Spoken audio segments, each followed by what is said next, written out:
こんにちは、なのはです。今回はスコットランド旅行の1日目と2日目、スコットランドのハイランド地方を観光する様子をお届けします。ぜひ最後まで見ていってください。高評価とチャンネル登録もよろしくお願いします。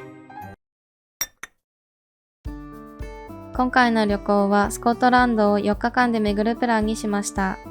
飛行機でインバネス空港まで行き、レンタカーを借りて首都のエディンバラへ向かって車旅をしました。この動画では旅行1日目と2日目、ネッシーで有名なネス湖や自然豊かなスカイ島を観光する様子をお届けします。いいね。何もない。めっちゃ晴れてる。この何もなさがいいよね。わー、羊。インバネス空港に到着し、レンタカーを借りてネス湖の方向へ向かって車を走らせます。まずはネッシーに関する資料などが展示されているネッシーランドを目指します。フェリー。おお、船が。これ観光船。おー。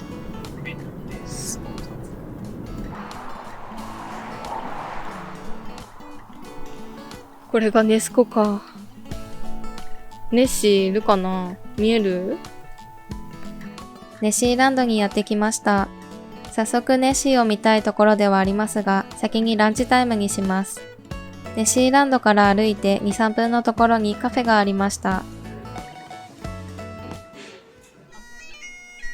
そしてお店を出るとバグパイプの奏者が演奏をしていました。奏者が着ているものはキルトというスコットランドの民族衣装です。すごいね、土曜日も演奏してくれる。エディンバラ行かないと見れないかと思ってた。俺もここで見れるなんて。びっくりした。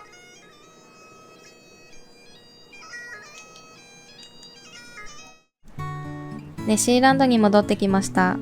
向かって左側の青い部分がネッシーランドです。この船に乗ってこの城とかも行けるらしいですよ。あ、そうなんだ。クルーズ船とか、そういうお城に行ったりとかするみたい。建物に入るとショップがあって、その奥に有料の展示エリアがあります。事前にショップでチケットを買っておく必要があります。公式サイトで買うこともできます。すごい。ネッシーランドに入っていくと、ネッシーに関する資料がずらっと並んでいました。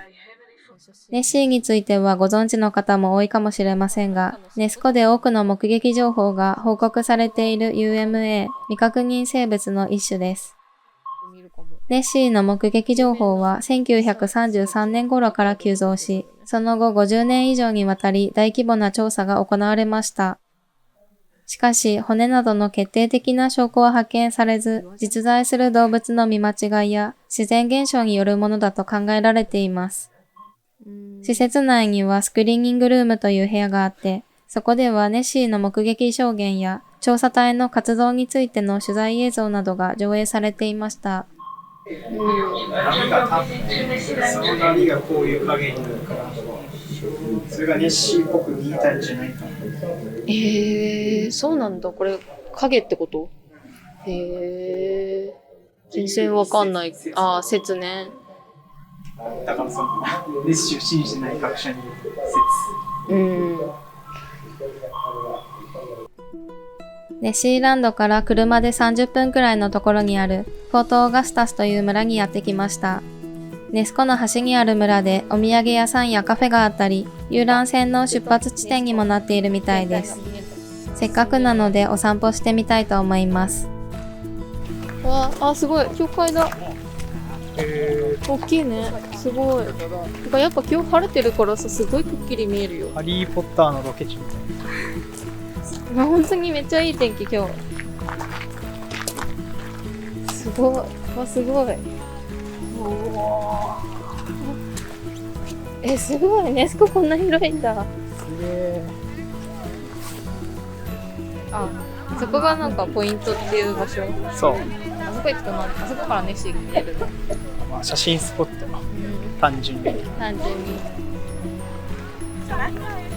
結構水がね、クリアですよ。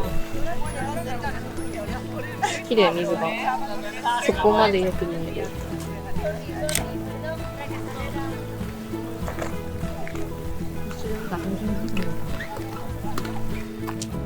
この景色がめっちゃ好き。フォトスポットが2カ所あって、こんな感じで写真を撮ってきました。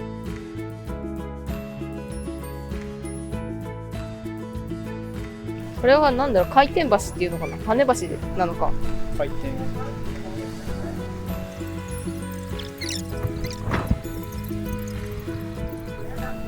あそこに収まるんだ。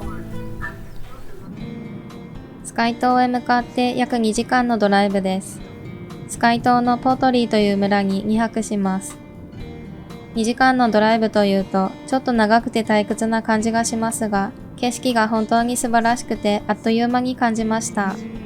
2年ほどイングランド南部のオックスフォードというところに住んでいたわけですが、イングランドには標高の高い山がほとんどありませんでした。なので山を見ること自体が久しぶりだったし、日本での山の景色とも違っていて、壮大な自然の中を進んでいく感じがして、新鮮で楽しかったです。この橋を渡り切った先がスカイ島です。島とは言いながらも橋でつながっているので、車で渡ることができます。橋を渡ってます。そしてこっちは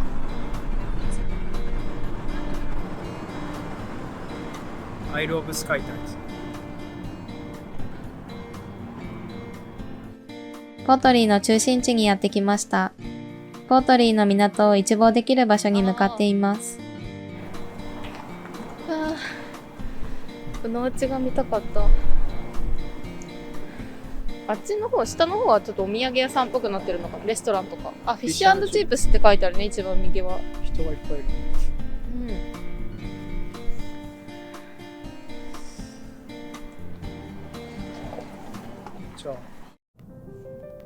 旅行2日目になりまして、スカイ島を観光していきます。最初にやってきたのはスカイ島の名所、ザ・ストーという岩山です。オールドマン・オブ・ストーという大きな岩があるので見に行きます。往復2時間から3時間のハイキングコースです。映像からもわかるように、日本の山とは違っていて、見晴らしがすごく良かったです。日本の山では木々に囲まれた道が多く、景色を見られるのは山頂や特定の展望ポイントだけということが多いかなと思います。それとは対照的にザ・ストーは道中もずっと見晴らしが良くて、景色を楽しみながら登っていけます。この階段を登っていくんですね。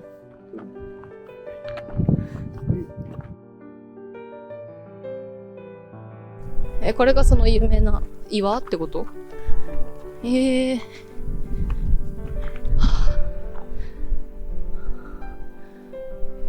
いうかね、こっからの景色がめっちゃいい。まだまだあそこまで行くのか。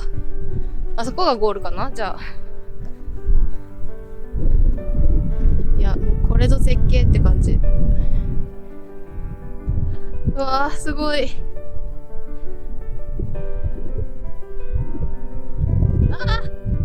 風に飛ばされる。ビューポイントにやってきました。すごい。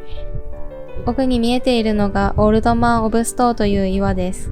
何百年も風や雨に侵食されて今のような形になったそうです。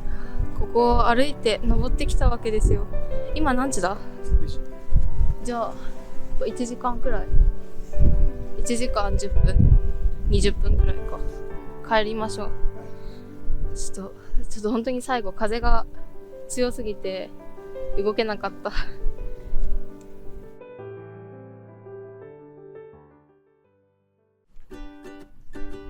続いてレル滝にやってきました。先ほどのザ・ストーから車で10分くらいのところにあります。車から降りて少しだけ歩くと滝を見ることができます。あ、滝だ。あ、すごい。あ、目の前も滝。あ、すごい。いっぱい滝がある。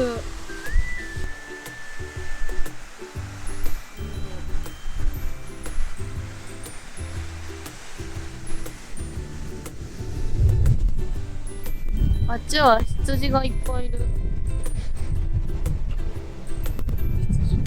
羊だね。もう断崖絶壁ですね。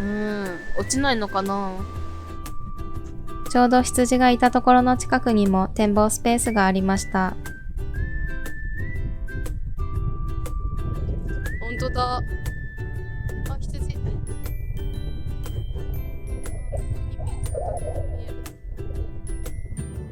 この後はキルトロックに向かったのですが、工事中ということで入ることができませんでした。崖から海に向かって流れ落ちる滝が見れるということで、楽しみにしていたものの残念でした。工事はすでに完了していて、今は見に行けるみたいです。そろそろお昼時ということで宿泊したポートリーに戻ります。スカイ島には立ち寄れるお店があまりないので、食事をするのであればポートリーに戻ってくるのが確実だと思います。午後もたくさん歩くのでしっかり食べて力を蓄えます。続いて向かうのはフェアリープールです。渋滞になっているなぁと思っていたら、なんと羊の群れが道路を歩いていました。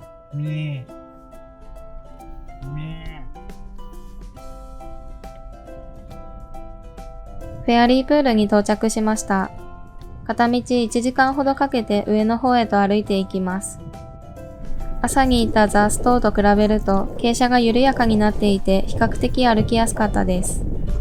フェアリープールは小川沿いを歩きながら自然をゆっくりと楽しむことができるハイキングコースになっています。わあ、すごい。でも色がすごい。エメラルドグリーンってやつ。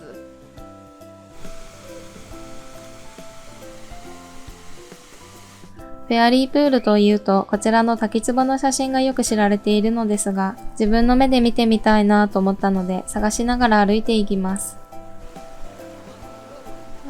透き通り具合がやばいね。すごい。めっちゃ上流だからってこと？すごい。これが自然。美しいね。やば。どこまで行く？一番てっぺんじゃない？一番てっぺん。多分どこまでも続くよ、これ。フェアリープールって呼ばれてるなんか大きいところあるんじゃない？だって上から来てる人たちってそういうことでしょ。すごいよね。どこまで行ったんだろう。今回私たちは4月上旬に行ってきたわけですが、スカイ島は夏に行くのがおすすめだと思いました。この日はとにかく風が強くて、気を抜くと自分自身が吹き飛ばされてしまうのではないかという不安さえありました。スカイ島は北海道よりも緯度が高く、北極により近いという位置関係になっています。そういったこともあり、8月でも気温が20度を超えることはほとんどないそうです。ああ、ここじゃない？違うかな？ぽいね。ね。ぽい。でもあれがさ、風でさ、水が飛んでるの。